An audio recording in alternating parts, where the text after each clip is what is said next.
You running, dog? It's running. You running? You're running. Guys, welcome back to the Hushlife vlog. We are in the office today getting some stuff ready for you guys, for your viewing pleasure. So to give you a little schedule, if you don't know, I'm gonna let you know. Wednesdays are for our weekly vlog, kind of give you an update of what's going on, where we're at, what we're doing, what we're planning. And then Sundays are dedicated to Shed Tour right now. If you haven't watched the first 2 episodes of Shed Tour, go and check them out, they're up now. Your boy Logan and me, am I your boy too? They were on the Shed Tour, so that's only like the 2nd or 3rd time we've ever appeared on Shed Tour. We did some things, I'm not gonna tell you everything, but we did some things out there in the Shed Woods. So go check those out. Anyway, moving forward, we just got back from South Dakota, me and Logan did. We were turkey hunting with our good buddies at Hooked Hunting. Got some incredible turkey action. So next Wednesday is gonna be dedicated to turkey hunting. Also, Matt and his brother Jed were in Kansas simultaneously with us when we were in South Dakota. They were hunting turkey, so we're combining all the turkey footage we've captured over the last week and gonna put it in the Wednesday vlog next week, so make sure you come back to watch it. Also this week, I wanted to show you something that just launched from First Lite. It's probably 2 of my favorite pieces that they've launched here in the last couple of years. And I can tell you that because we got to wear these things all last year, for the majority of the year. We got to test these out, give our feedback on the 2 new pieces I want to talk to you guys about. So first off, this is the Uncompadre Foundry jacket. I absolutely love this jacket. If you want to dive into more of the details, go to firstlite.com.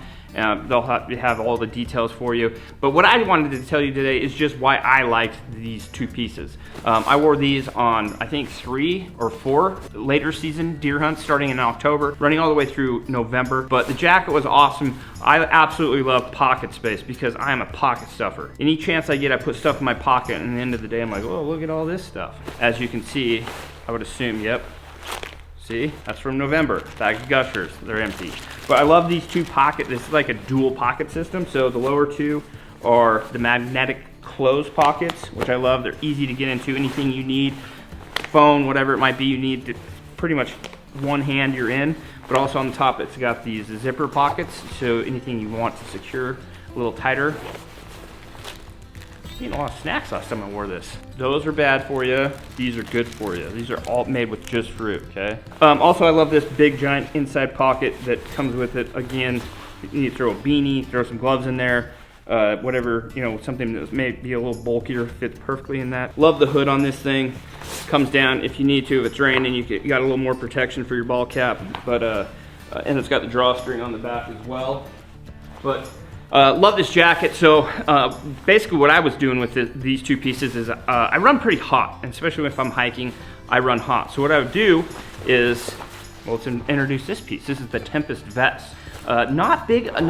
Haven't historically been a big vest guy until they sent me this last year. I was like, I'm gonna give that a good college try. I'm gonna go try the thing out and let the good folks at First Lite know what I think of it. I kind of fell in love with the vest. I actually brought some vests out of the closet that I haven't worn in a number of years and started wearing them. So you can call me Vestito if you want.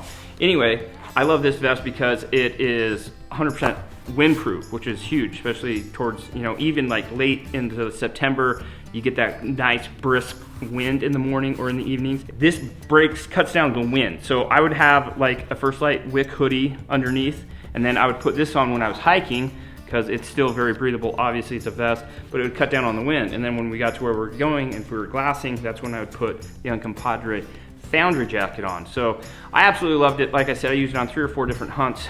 More towards the late season last year is when I used it, but I can see how and where I'm gonna be using this stuff earlier in the season. And I think you guys will enjoy these things. These 2 pieces, like I said, are some of my favorite they've come out with recently. And so go to firstlite.com. They just launched today, actually. So go check them out and let us know if you guys get them and what you guys think. But anyways, do vlog stuff, Log.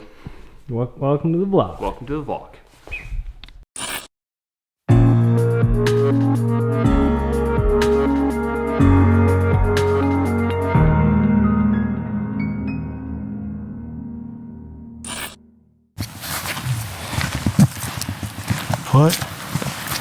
Put that fire out. So, welcome to our section of the vlog. Sorry it's so smoky. We're putting out a fire from last night and this morning.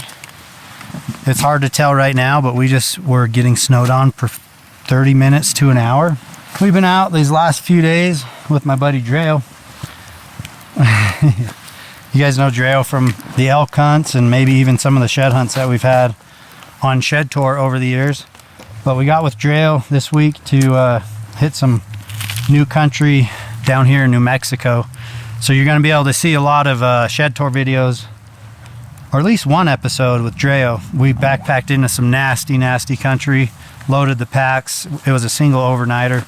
Looking back, I wish we would have stayed another night, maybe hit some of that country a little harder, but we moved and hit this spot for only really a half a day. So we've got a small stack of antlers. Most of them are Drail's. One of them is mine, one of them is Brayden's, and the rest is Drail's. But we'll share that stuff now because it's not really enough to make a full episode. So enjoy a little bit of the shed hunts, and then we'll get back to just some of the vlog. There's footprints. I was like, dang, Drail's been here. Come right here, step on this log, and I don't know if you can see that white thing right there. Boom, we got us a shed. Let me know how I saw that thing. Super old chalker. I mean, look at that thing. But I'll pack it. Might as well. Maybe there's something else in here. But I'm gonna work back this way, back towards camp, and go below it. I went up through here and happened to catch a white. I mean, I haven't pulled it out yet, but it looks like a decent bull. Let's go, guys, let's go. That's what we're here for, right there. Wait a second, I'm gonna pull out of there.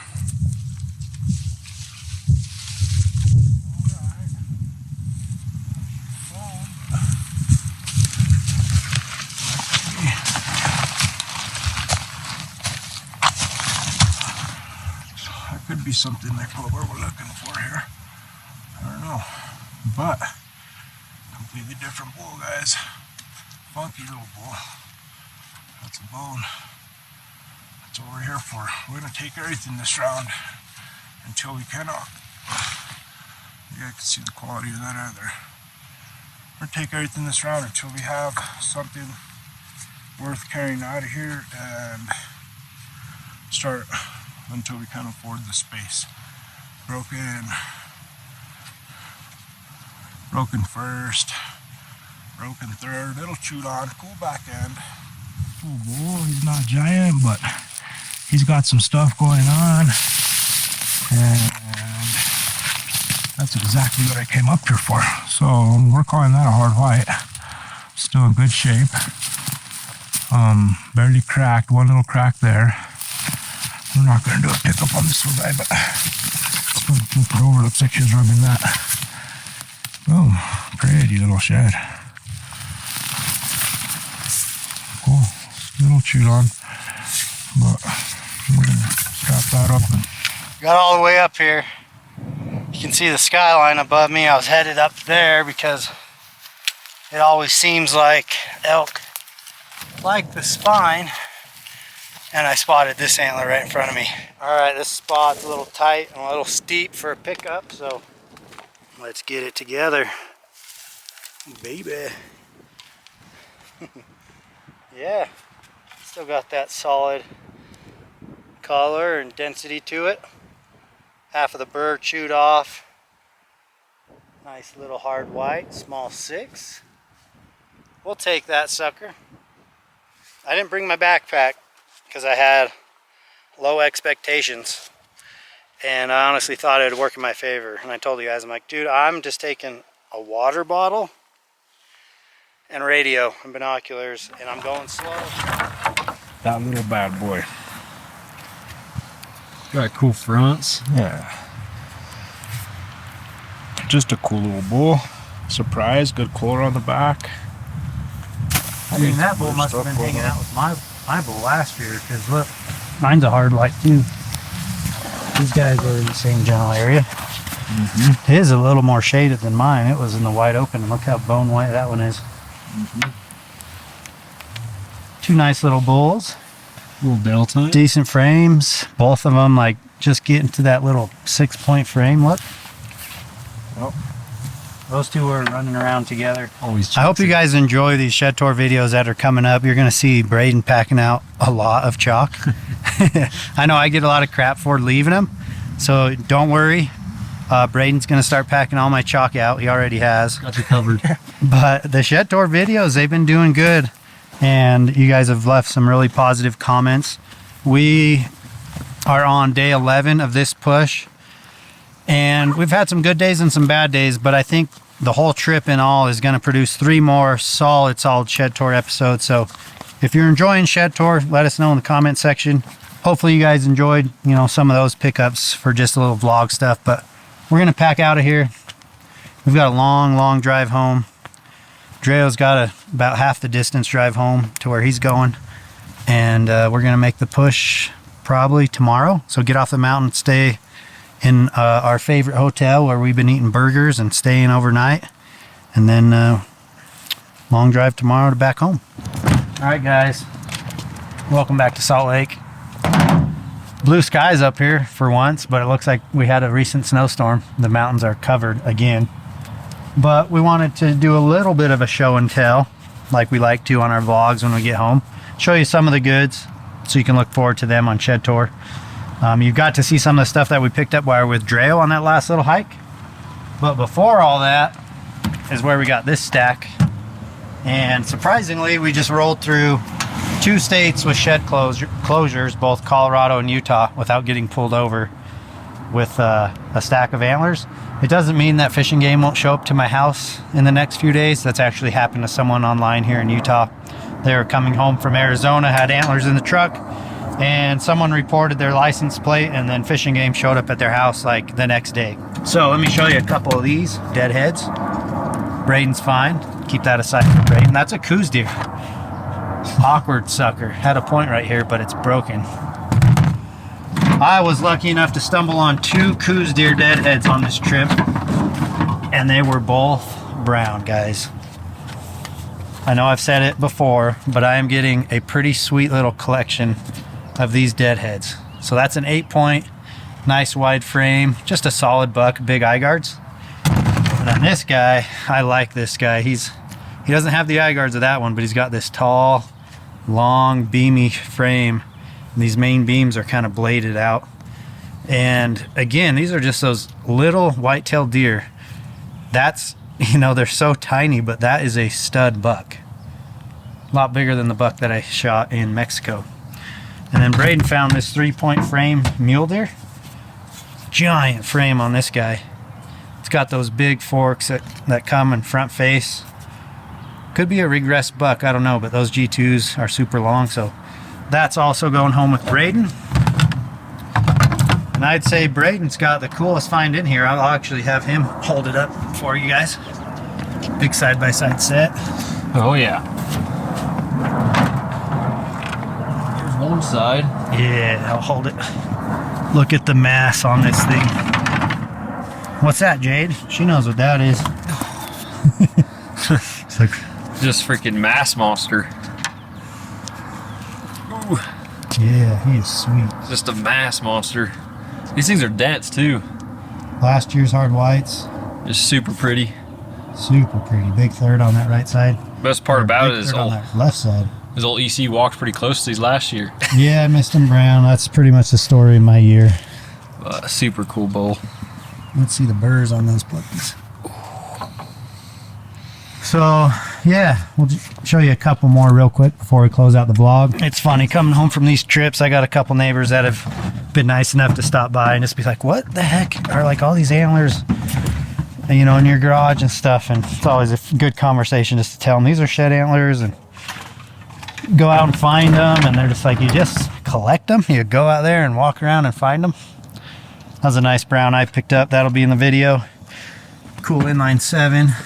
Brayden got another one that was hard white that I kind of not only walked by, but yeah, Matt and I both walked by that one. This one's gonna be in the next one of these next shed tour videos. Look at the frame on that one. Oh yeah. Big old back end. Never could match him up. I thought he was mega giant at first, but when you walk up to him, realize how short their main beam is, they shrink up real quick, but still a stud bolt, don't get me wrong. We've got 2 episodes up so far. Episode 3 is a good one, guys. It's with Shed Crazy. So make sure you come back on Sunday and watch that film. We're dropping Shed Tour videos every Sunday at 10 a.m. So again, make sure you guys enter for the Ultimate Off-Road giveaway. We are giving away the truck, the trailer, and Can-Am. I'm sure you guys have heard, but we just want to make sure that everyone gets an opportunity to get entered. So get Hushin.com or our mobile app. Again, the mobile app is free, so shop anything and every dollar spent is an automatic entry to win. We're going to bounce this off to the other guys, so see you guys on the next video. What's up, guys? Welcome back to my portion of the vlog. This week, we're going to go over a new piece of gear we recently received. It is the Vortex Razor 4000 HD GB. Let's get into the nitty-gritty details. All right, guys, diving into it. This is basically the same chassis as the original Vortex Razor. It's a magnesium chassis with a rubberized exterior, which still makes it very lightweight, durable, and it's comfortable in your hand and has like a non-slip feel. Really, the only new thing you are going to see on this rangefinder is an additional set of buttons here on the top. These are for the wind modes. So this rangefinder utilizes Vortex's Razor HD glass. That's their highest quality glass they currently make, which is exceptional, very good edge-to-edge clarity, and very good in low light. This rangefinder has a 7 times magnification and has a 1/4-20 thread on the bottom for screwing into a tripod when you're ranging. Just like in the name, the 4000, its maximum range when on a tripod is 4,000 yards on a reflective surface. Trying to range something like a tree, you will be able to expect about 2,500 yard ranging capability, and for something less reflective like a deer or an elk, you can expect ranges and readouts out to about 2,200 yards regularly. The minimum ranging distance for you archery nuts out there is 5 yards on this rangefinder. So where this rangefinder really stands out and differs from the current Razor HD rangefinder is the ballistics mode in this. This gives you a calculated solution inside the reticle of your rangefinder for the ballistics of your rifle that you input. When paired with the geoballistics apps, you can customize your ballistics dope chart for your very own rifle and load and upload them to your rangefinder. What you can expect to see in the reticle of the rangefinder is both your drop and your windage calculations. The geoballistics rangefinder can hold up to 3 rifle profiles at a time. So for any of you long-range shooters out there, you know how important environmental data is. This rangefinder comes with a handful of sensors, including temperature sensors, humidity sensors, pressure sensors, and even a built-in compass, which comes in handy with their new compass mode. What I think is the most impressive feature about this new rangefinder is the wind capture mode.